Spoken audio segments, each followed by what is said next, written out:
Hey guys, what's up? It's AppOSX here, and today I'll be giving you guys a brief overview/review of Sparrow for the iPhone. As you guys might have known, Sparrow for the iPhone was just announced on the App Store yesterday, and it's already hit the #2 spot on the United States Application Store. So let's go ahead and take a look at both the pros and the cons of Sparrow, because there are a lot of pros, however there are some cons that you need to take into account before you purchase this application, number one, or number two, use this as your primary email application on your iOS device, such as this iPhone for us right here. So let's go ahead and launch up Sparrow. When you launch the application, you can see the nice, beautiful, elegant interface that looks very similar to the one to Sparrow for the Mac, and it also draws similarities with Twitter for the iPhone, Facebook for the iPhone, and Twitter for the iPad. So do keep that in mind. You'll see a lot of panels and some gestures that are in Twitter for the iPhone.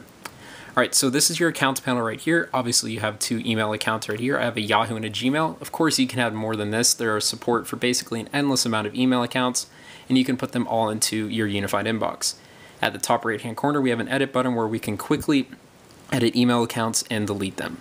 At the bottom left hand corner of our screen we have a settings gear. We'll take a look at that later on in the video. At the bottom right hand corner of our screen we have a plus button where you can quickly add an email account. Now Sparrow supports Gmail, Google Apps, iCloud, Yahoo, AOL, MobileMe, and custom IMAP accounts. However, Sparrow does not support POP email accounts. So if you have a POP email account, do not get Sparrow. You will not even be able to use Sparrow with that specific account. Other than that, Sparrow is great at setting up accounts such as iCloud, Yahoo, and stuff like that, because it does it just by your name, email, and password. You don't need to enter in any other information. It sets it up all on its own.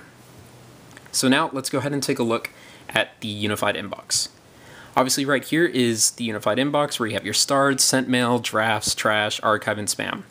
Nothing too different from iOS, but when we get to this third panel, that's where you begin to see the differences between this and the default iOS mail application. Alright, so let's go ahead and just tap on an email right here from Yahoo. We're going to tap on the email, and as you can see, the email has full HTML5 support. You can load up everything in HTML just as you would on your desktop. But if we click a link in the email, such as this button that says Start Now, you'll see that Sparrow yanks you out of the application and takes you to Safari. Right now, Sparrow does not have a built-in browser, so if you click a link on any of your emails, it will automatically yank you out to Safari.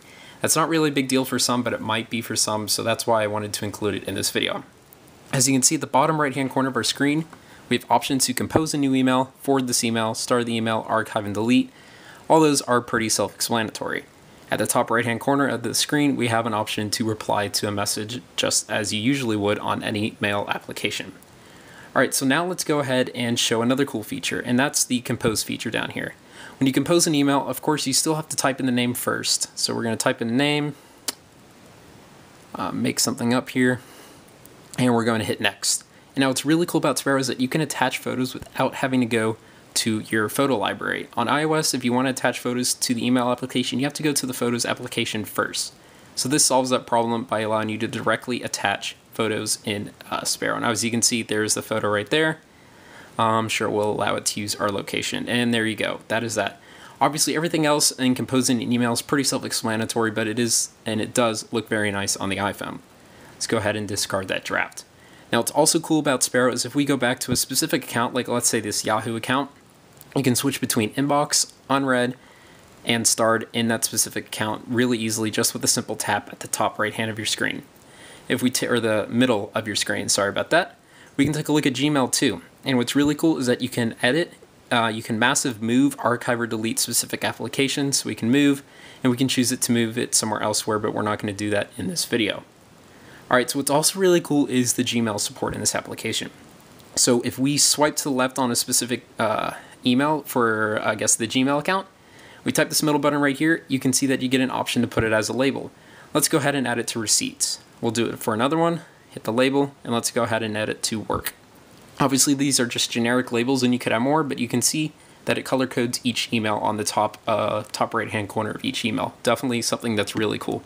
Now before I get into the settings preferences of this application, I do want to show off one more cool feature that is present in Sparrow and is not present in the default Mail.app on iOS. And that is the ability, if you hit edit at the top right hand corner of your screen, you can mark all as read, which is a really cool feature that a lot of people like but isn't present in iOS. So if you'd like to mark all as read, and if you wish you had that feature, it's now on Sparrow. Alright, lastly, let's go ahead and take a look at the settings preferences for Sparrow. As you can see, we have the details for our account right here. We can tap this right here to change the avatar, signature, aliases, sound, and some basic functions. And then you can do more account details right here. Now let's go back, and obviously you can do the same for Gmail. Also, you can change your default account just as you can in iOS. Whatever account you use the most, or the one that you'd like to use on this application, go ahead and select that. Now this is very similar to Mail on iOS. You can select the appearance customizations, like how many messages to show, how many lines to preview, whether to show your avatar, and show your priority inbox. Also at the bottom we have some advanced functions like, let's see, always reply all, archive and label, reverse thread, and panel button. Now what's really cool about Sparrow is that you can hook up your Facebook account. If you connect your Facebook account, it will automatically add your friends' images to their little, avatars when you're emailing them. Something that's pretty cool, but not necessarily necessary. Now, also at the bottom we have some FAQ, follow the team, and share. So those are the settings preferences for Sparrow. Okay, so that is Sparrow. Obviously you can see there's a lot to like about this application, how easy it is to use once you actually begin to use the application, the great user interface, and the great support. However, you do need to keep the cons in mind, such as no pop support, no built-in browser, and more importantly, I do need to notify you that there are no push notifications in Sparrow at the time. You will need to wait for push notifications because Sparrow, I don't want to get into the details, but they are having trouble with push notifications. Other than that, I think Sparrow is a superb email application. I definitely think that you guys should check it out on the App Store. It's only $2.99, but if you have a pop account, I really wouldn't recommend checking it out because you can't use it to, obviously, its potential. That's it. I hope you guys enjoyed this video. If you guys like this video, please give it a thumbs up. Subscribe somewhere there. Follow me on Twitter at iAppOSX. Add me on Game Center as AppOSX. That's it, guys. Thanks for watching.